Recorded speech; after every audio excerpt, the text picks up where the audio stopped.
Welcome to the Music Festivals podcast. This is the show that helps you get to know music festivals, festival venues, and campgrounds before you go. I'm your host, Neighbor Nate, and I'm glad you're in the neighborhood.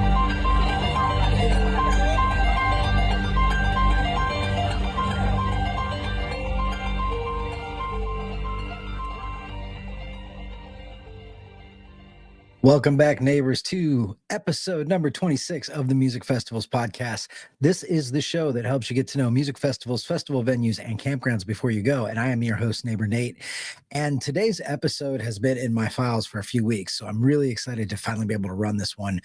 I recorded this conversation way back in early December. And if you watch weekly, you may remember that during that time, I mentioned the Industrial Strength Bluegrass Festival, and this was a festival that we attended in Wilmington, Ohio on my birthday weekend, which was a lot of fun. Sarah and I went, and that was the first time that I got to see the ETSU Bluegrass Pride Band perform and learned all about the Bluegrass Old Time and Roots music program at East Tennessee State University.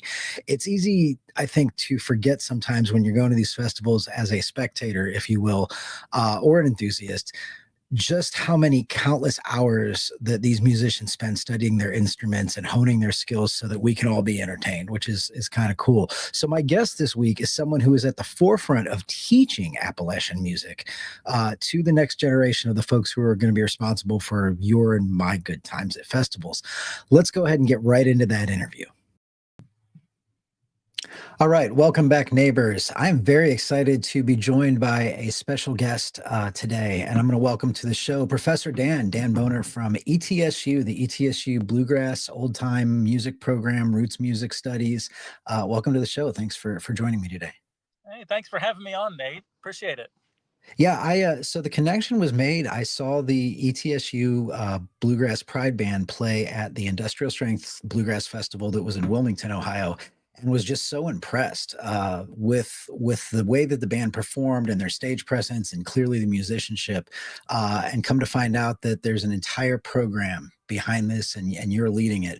So I'd love to find out a little bit first about your background. What led you into bluegrass, old time, and roots music to begin with? Well, thanks for all those kind words and a good introduction.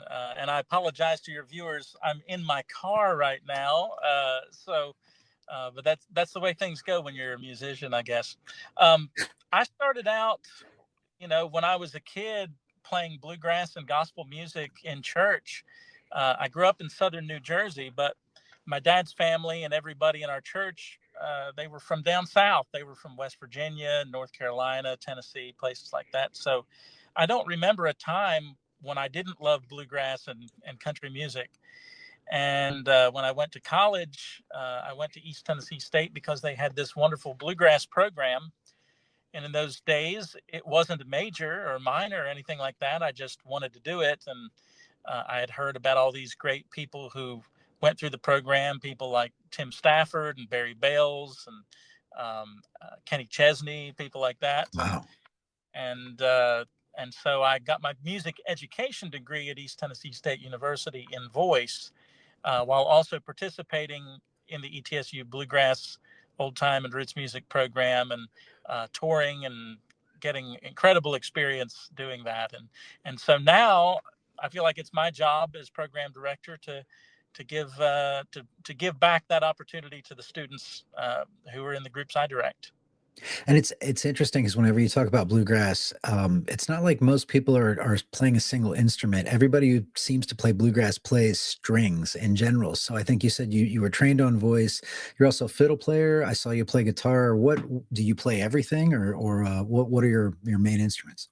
Yeah, I mostly play guitar and fiddle. I played for a year or two with Becky Buller on mandolin before switching over to guitar.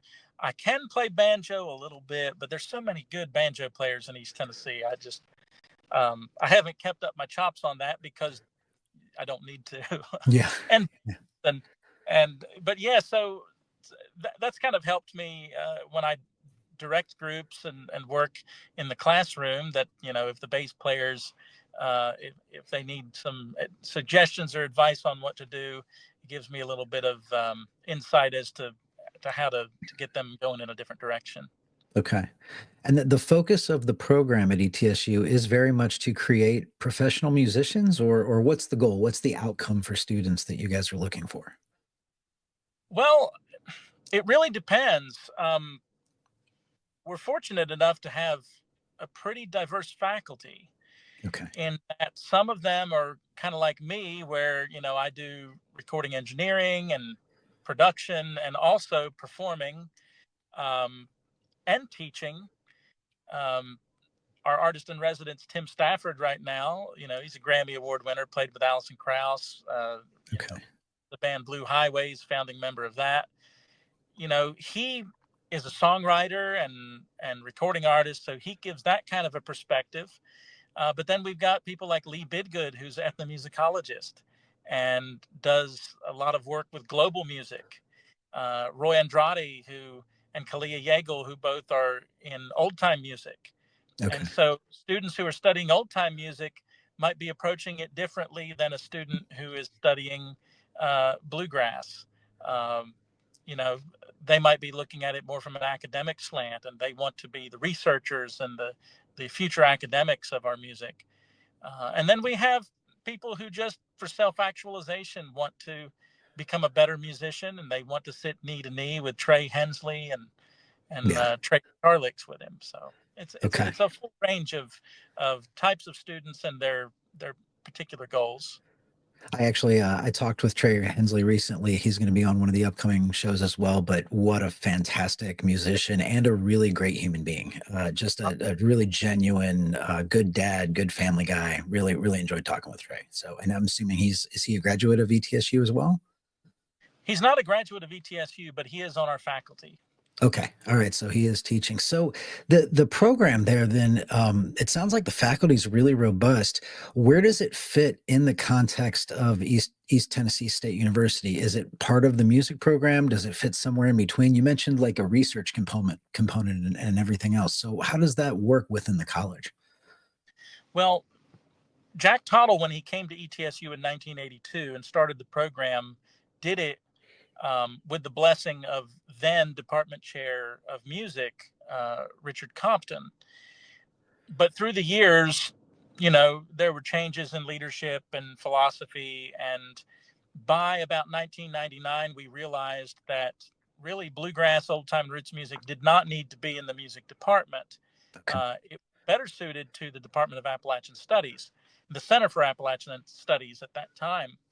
Um, they had been writing the Encyclopedia of Appalachia. There's a lot of research, not only on humanities and music, but also people in that department who, were, working in public health and other various areas of Appalachia. And um, so the program was shifted over, and in fact, the department then a few years later was founded, the Department of Appalachian Studies, in order to be able to house an academic program like bluegrass, old time, and roots music. Um, and so as soon as it moved out of the music department, it thrived, and students began all over the world to study this music. If you wanted to study Irish music, you'd go to Ireland. If you wanted to study Scottish and Irish traditional music, you go to Scotland. If you want to study bluegrass, well, come to Appalachia, come to Johnson Yeah. City, Tennessee, and learn where this music has been made for generations. It seems like a lot of students are doing just that too. When I saw you guys at Industrial Strength, the gentleman who was playing fiddle was from Canada. And it sounds like you guys, I'm always blown away to see how much bluegrass as a genre has picked up internationally. I was actually watching a YouTube video the other day of a group from China that was really good, actually. So where do you guys pull students from? Where are some of the locations that you can name? Well, we've always had a lot of students from Canada. We've had students from Japan, and the ETSU band has toured in Japan a couple of times. Oh, wow. First group that went back in 2001. We did a video documentary that was sponsored by Billy Bob Thornton and Angelina Jolie. Oh, that's interesting. Come back, get it back on YouTube. It's only been in hard copy form for years.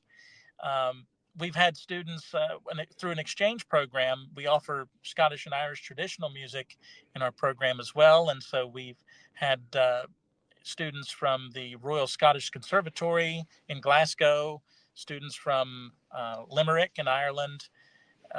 We've had 2 Iranian students who graduated with degrees in bluegrass music, believe it or Okay. not. Yeah. So, so from all over and all over the country as well. And students who might be interested, we have a creative arts scholarship, which allows students to attend at the in-state rate if they're out of state or international. Okay, that's fantastic. So way back when I too started as a vocal performance major at a small college in Columbus, and I remember that the music studies there were very traditional, right? It was very, sit down at the piano, learn to read score, things like that. I've always been impressed with bluegrass being able. You see these kids. You guys performed with Wyatt Ellis, 15 years old, excellent mandolin player, right? What is it about bluegrass and Appalachian music in general that you believe produces such skill at a young age? Like, is it just these kids get obsessed with it and sit down and practice for hours, or is there something about the tradition that allows people to pick it up so quick? Well, it's probably a little bit of both of those things and more. Bluegrass music is traditionally shared by ear.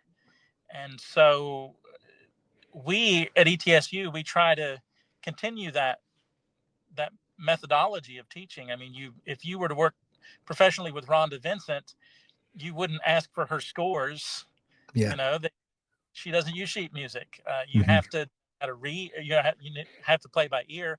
Probably read some Nashville style charts and things like that. But and we've had 2 dobro players that left ETSU, graduated, and have worked with Rhonda Vincent now. So Okay. But there is something about the community. An Ohio scholar, bluegrass, friend of yours, perhaps Fred Bartenstein, he has the Venn diagram of bluegrass as a profession, bluegrass as an art form, and bluegrass as community. And they all overlap in ways. And certainly that community component, when I was younger, I had a lot of people in my community that played bluegrass, and I could sit down with them and learn from them. They would show me chords and, you need to play this tune, and this is the way this goes, and try this banjo lick or this fiddle lick. And so there's always this older mentor to mentee, younger people that are coming up. And of course, now there are camps and things. We offered our first ever summer camp last year, the ETSU Bluegrass Summer Camp in July, which we're going to be doing it again next year. So if there are youngsters out there listening, come to Johnson City next July. Is that available for all ages? For all ages of musicians? 11 to 18, I believe, is the demographic.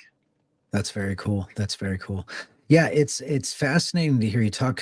So that kind of that supportive culture around bluegrass, how does that translate in the day of the life of the student, right? Like, what does their rehearsal schedule look like? What is it if you were going to go to ETSU and be in the program, what should you expect?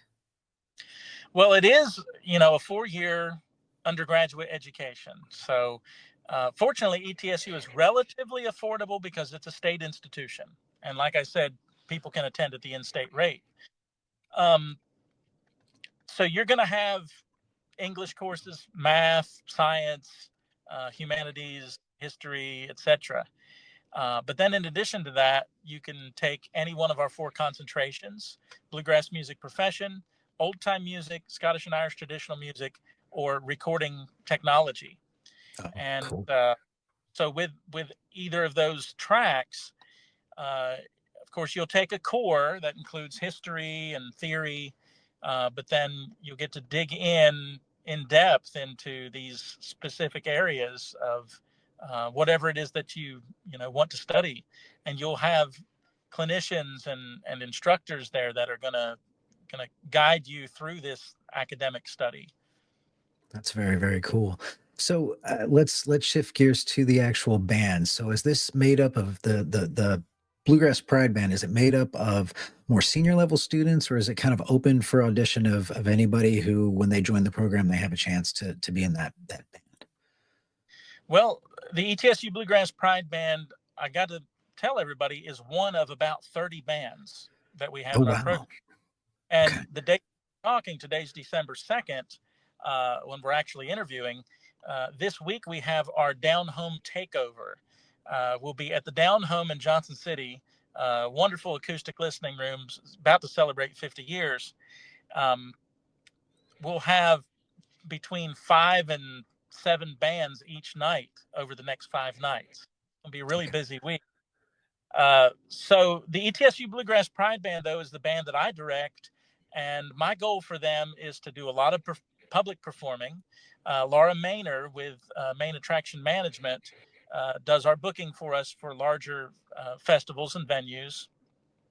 And that group already has played, of course, this semester. We played the Industrial Strength Bluegrass Festival. We played the Delaware Valley Bluegrass Festival up in New Jersey. We played the Blue Highway Festival up in Virginia, and a number of others. I can't even remember everything we've done.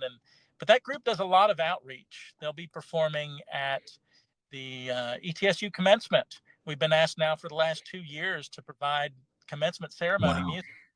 That's cool. Rather than having a traditional, wind ensemble or something like that. They ask us, and we feel really proud about that the That's very institution cool. accepts us, and historically they have. And this music does not always thrive at other institutions. It's kind of an upward battle when you're dealing with kind of a very systematic way of teaching music that involves Western classical ideologies, and so ETSU has always been at the forefront of music education in terms of knee-to-knee teaching, ear-trained teaching, rather than making our students learn sheet music. It's just not the way it's done usually. I have to imagine too that the opportunity to go to a festival and perform as a student in front of a fairly large audience, that has to be valuable in itself, just to have the reps of doing that and go through the nerves and go through the sound check and all the things that you would have to do. Where are they playing? What's the tour look like coming up for the band? Well, people can go to etsu.edu/bluegrass, and you can find out where the band is going to be here in the future. And I don't have it in front of me right now, so I put me on the spot to name off exact things. We do have a big festival here at the Meadowview in Kingsport, Tennessee, that Lorraine Jordan puts on. I think it's called Bluegrass in the Blue Ridge. And so I believe that's March. Don't quote me on that, but look at the website and you'll see that big festival here locally. And while you're in town, come visit ETSU and see what we do here. Yeah, but I'll make sure to go ahead. Talking about preparing students, I'll give an anecdote. So the Bluegrass Pride Band this semester, it had a whole changeover. The only people who were continuing was our bass player, Will Potts, and Stephen Ivey, who was on fiddle but moved to banjo. So we've got all new people. Excuse me. And our first show is the Delaware Valley Bluegrass Festival. Okay. In September, Labor Day weekend. Had 1 week of school, and we get a call 2 weeks in advance that the band from Italy, Red Wine, had to cancel due to their visas getting messed up. Oh, wow. So they asked if we could do, instead of 1 set on a Sunday, they asked if we could do 4 sets, 2 on Friday and 2 on Saturday. So here we are with a brand new band. We had 1 week to prepare. We learned 48 songs in a week. And we never did a song at that festival. And the band got a great review from in the festival flyers. They had a review, and we got people saying they'd like to have us back because the band did such a good job. So we were really excited that even with no preparation, very little preparation, they stepped up and they acted like professionals, and they did a wonderful job. I mean, that's such an intensive thing to have to do, to learn that much music that quick. I imagine that was probably a very valuable experience, and it sounds like the audience liked it as well. So congrats on that. Yeah, it's a good group, and you got to see them there in Ohio. They by the time we got to Ohio, they had a few more months to work on their stuff. Yeah. Yeah. And I think they were very well received at Industrial Strength. That was my first time at that festival. My wife and I went for the Sunday evening shows, and we're glad that we got to catch you guys there. For youngsters, like you say, that are watching this, if this is something, if I'm sitting at home, as a kid playing my guitar, and this is something that maybe I want to do for a living someday, how do you prepare yourself to look at a program like ETSU, and what should they be doing at a young age? What should parents be helping support them with, to get them ready for something like ETSU? Well, I would say play as much music as possible all the time.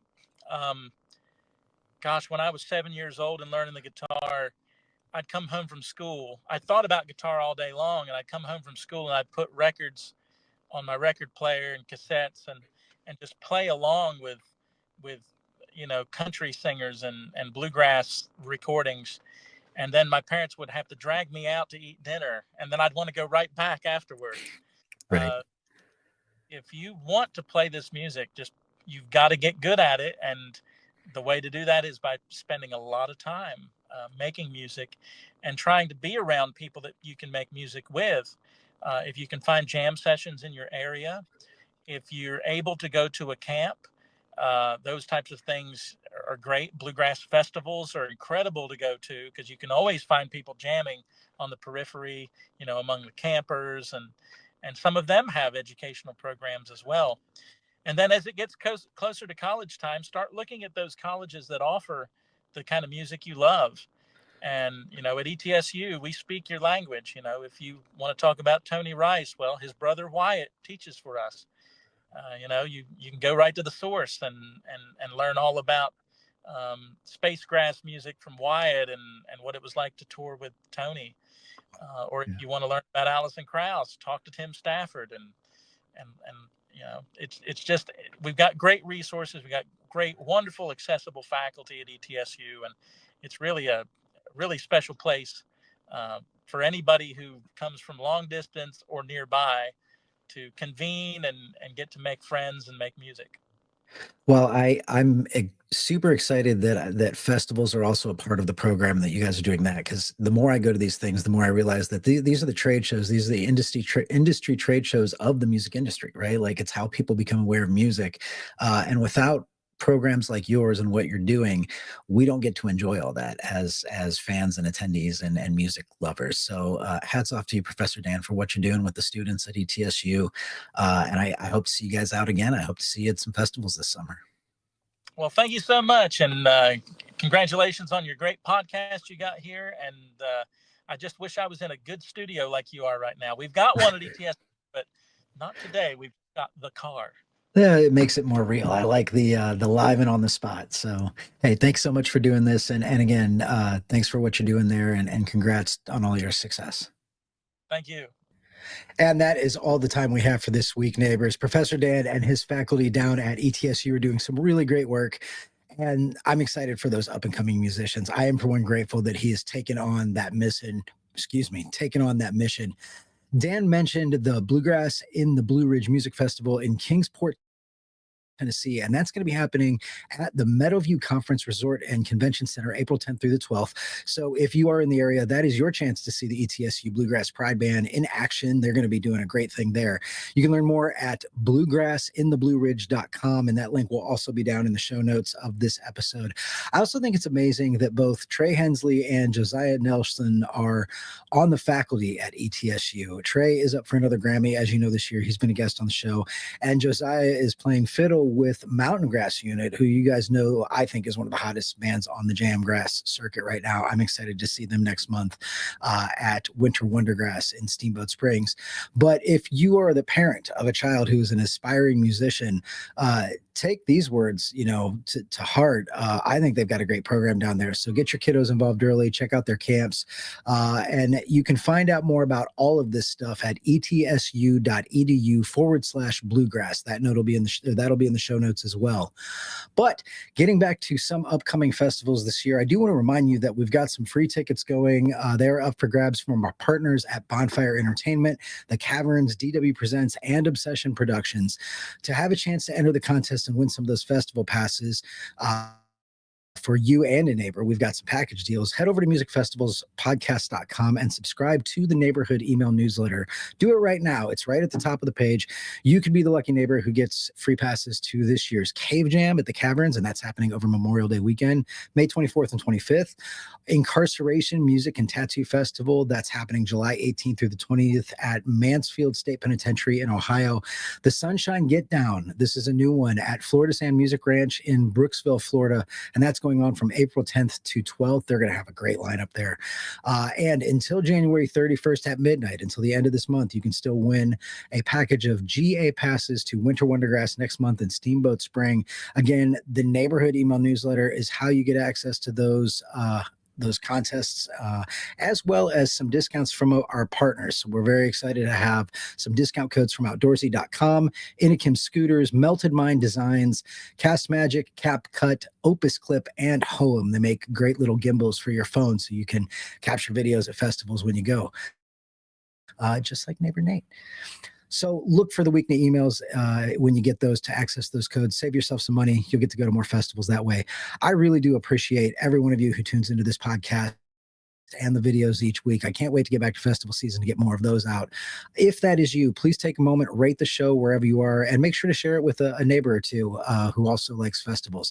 But that is a wrap for this week. I'm Neighbor Nate, and I hope to be your neighbor at a festival very, very soon.